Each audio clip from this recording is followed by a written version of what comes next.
Hi everyone, सी language के lecture series में आपका स्वागत है। आज हम लोग पढ़ने वाले हैं मैक्रोज। नाम सुना होगा आपने इसका, मैक्रोज का।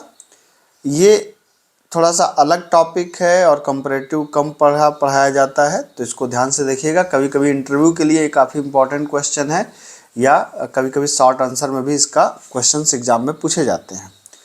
तो अगर मैं मैक्रो को बात करूं तो डेफिनेशन में आप देख सकते हैं कि macro is a piece of code in a program that is replaced by the value of the macro. मतलब ये एक तरीके का ऐसा कोड होता है जो पर्टिकुलर जो मैक्रो होता है वो रिप्लेस कर दिया जाता है अपने कोड से। कैसे, अभी मैं थोड़ी देर में आपको समझाता हूँ।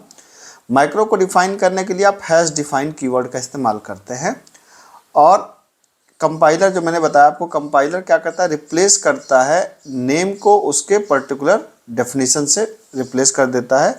और मैक्रो के लास्ट में सेमीकोलन लगाना जरूरी नहीं है। तो मैक्रो दो तरह के होते हैं, पहला होता है ऑब्जेक्ट लाइक मैक्रो, दूसरा होता है फंक्शन लाइक मैक्रो। तो पहला हम लोग पढ़ते हैं ऑब्जेक्ट लाइक मैक्रो। तो ऑब्जेक्ट लाइक मैक्रो का मतलब क्या होता है, ये आपने कई बार यूज किया भी होगा, बस आपको टर्म शायद नहीं पता हो। जैसे आपने कहा हैज डिफाइन, आपने कहा साइज 5, तो साइज 5, तो आपने एरे में जब भी आप ऐसे लिखते हैं तो एरे ऑफ साइज आप लिखते हैं। तो इसका मतलब बेसिकली क्या है कि जहां पर भी साइज लिखा है, size will be replace by 5। तो आप इसका इस्तेमाल आपने किया होगा। हम लोग जब भी एरे के प्रोग्राम को बनाते हैं तो इसका काफ़ी इस्तेमाल करते हैं। ठीक है, जैसे हमने यहाँ पे कहा printf/n एंटर %d वैल्यूज़, और %d की जगह हमने क्या लगा दिया, %d की जगह हमने यहाँ पर साइज लगा दिया। ठीक है, और फिर हम इस वैल्यूज़ को ले सकते हैं। यहाँ पे एक वेरिएबल ले लीजिए INTI, और यहाँ पे आप क्या कर सकते हैं, for i equal to 0, i less than size i plus plus, और यहाँ पे आप चाहें तो इसको रीड कर सकते हैं। ये आपने रीड किया, और address of array of i, और जब इसको आपको प्रिंट करना होगा तो हम कह सकते हैं कि /n the given values are. यहाँ पे आप चाहें तो इन वैल्यूज़ को आप प्रिंट करा सकते हैं। सिंपली आपने कहा for i equal to 0 less than size i plus plus, और आपने इसको प्रिंट कर लिया। printf %d/t comma array of i को आपने प्रिंट करा लिया। तो सिंपली ये क्या कर रहा है, ये वैल्यूज़ को रीड कर रहा है और फिर वैल्यूज़ को प्रिंट कर रहा है। जैसे हमने दिया यहाँ पे 10, 20, 30, 40, 50, तो इसी को ये प्रिंट कर देगा द गिवन वैल्यूज आर। तो मसला तो ये नहीं है, ये तो आप ऑलरेडी कर चुके हैं। यहाँ पे मसला क्या है, मसला यहाँ पे ये है कि जैसे जहाँ पर भी आपने साइज लिखा है, size will be replace by the 5। ठीक है, अब इससे फ़ायदा क्या है, जैसे आप कह सकते हैं यहाँ पे हम 5 भी लिख दिए होते, काम हो गया होता। इससे फ़ायदा ये है कि जैसे मान लो आपको 10 के लिए बनाना है, तो बस आप यहाँ पे 10 कर दो। यहाँ पे जैसे ही आप 10 कर दोगे तो पूरा प्रोग्राम 10 के लिए बन जाएगा। आप देख सकते हैं 1 2 3 4 5 6 7 8 9 10, ये उसके लिए पूरा प्रोग्राम बन गया। तो इसका मतलब ये है कि ये है आपका ऑब्जेक्ट लाइक मैक्रो। मतलब आप जहाँ भी साइज लिखेंगे, size will be replace by 10। तो यहाँ पर हो जाएगा 10, यहाँ पर हो जाएगा 10, और यहाँ पर हो जाएगा 10, everything will be replace by 10। दूसरा इंपॉर्टेंट इसका पार्ट होता है फंक्शन लाइक मैक्रो। ठीक है, फंक्शन लाइक मैक्रो का मतलब क्या होता है, ये बेसिकली वन लाइनर फंक्शन की तरह होते हैं। इसको भी हैश डिफाइन से डिफाइन करते हैं। मान लीजिए मुझे 2 नंबर में बड़ा नंबर चाहिए, तो मैंने कहा हैश डिफाइन मैक्स। एक हमने फंक्शन की तरह मैक्स बताया। हमने कहा 2 आर्गूमेंट हैं, एक आर्गूमेंट है ए, एक आर्गूमेंट है बी। ठीक है, और यहाँ पर हमने कहा इसकी डेफिनेशन दे दिया। क्या हमने कहा, ए बड़ा है, ए अगर बड़ा है बी से तो ए, नहीं तो बी, ये डेफिनेशन दे दिया। तो आप समझ सकते हैं कि ये क्या है, ये फंक्शन हमारा क्या बोलेंगे इसको, ये हमारा फंक्शन का नाम है। ये हमारे 2 आर्गूमेंट हैं। ठीक है, INT A INT B, ये 2 आर्गूमेंट हैं, और ये हमारी क्या है, डेफिनेशन है।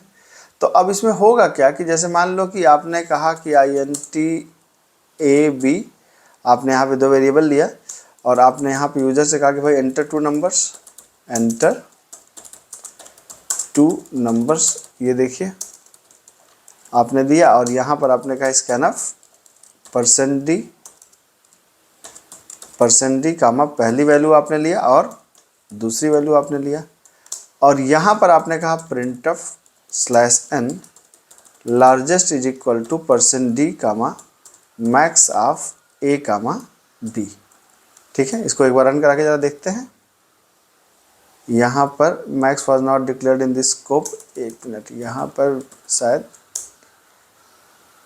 ये, हाँ अभी 2 नंबर आप दीजिए 10 एंड 20, तो क्या हो गया आपका 20, ठीक है।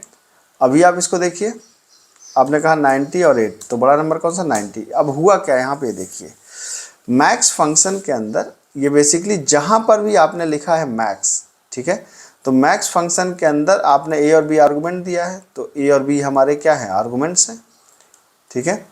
अब क्या है कि अब आपने कहा ये एक तरीके से आप कह सकते हैं कि ये हमारा माइक्रो फंक्शन की तरह है, तो ये फंक्शन है, ये उसकी डेफिनेशन है।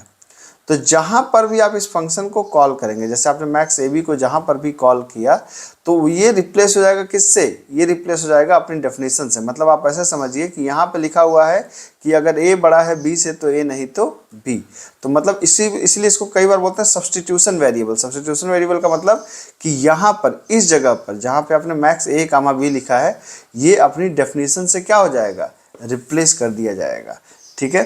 तो इसीलिए कई बार इसको बोलते हैं माइक्रो सब्स्टिट्यूशन वेरिएबल्स।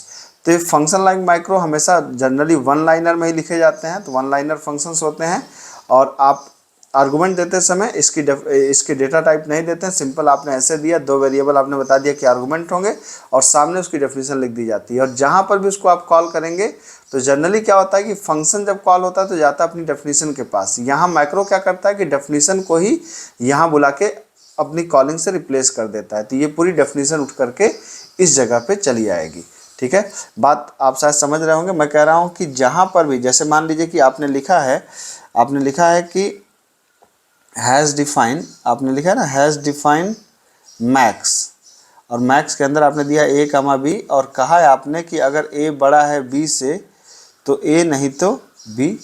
अब ये हो क्या रहा है, जब आपने कॉल किया है कि print of /n largest is equal to %d comma maximum of A comma B, तो ये बेसिकली क्या हो रहा है कि ये जो डेफिनेशन है ना, ये डेफिनेशन ये इससे रिप्लेस हो जा रही है। मतलब ये इस जगह पर ये पूरी डेफिनेशन आकर, मतलब आप समझिए कि ये ऐसे नहीं लिखा हुआ है, ये जो लिखा है ये नहीं लिखा हुआ है, ये लिखा हुआ है टेक्निकली कि अगर ए बड़ा है बी से तो ए नहीं तो बी। मतलब ये पूरी की पूरी जो फंक्शन कॉल है it will be replaced by the definition, ठीक है। तो सब्स्टिट्यूट बाय द डेफिनेशन आप कह सकते हैं। तो ये माइक्रो होता है। तो इससे फ़ायदा क्या होता है, इससे फ़ायदा ये होता है कि हमारे प्रोग्राम की प्रोसेसिंग स्पीड को बढ़ा देते हैं, ठीक है। ये कंपाइल टाइम का ऑपरेशन है, इसलिए कंपाइल टाइम में ही ये जो कॉलिंग से डेफिनेशन रिप्लेस हो जाती है, जिस वजह से हमारे प्रोग्राम की स्पीड कंपैरेटिवली थोड़ी सी फास्ट हो जाती है। तो होपफुली आपको ये बात समझ में आई होगी। मिलते हैं अगले लेक्चर में। Thank you.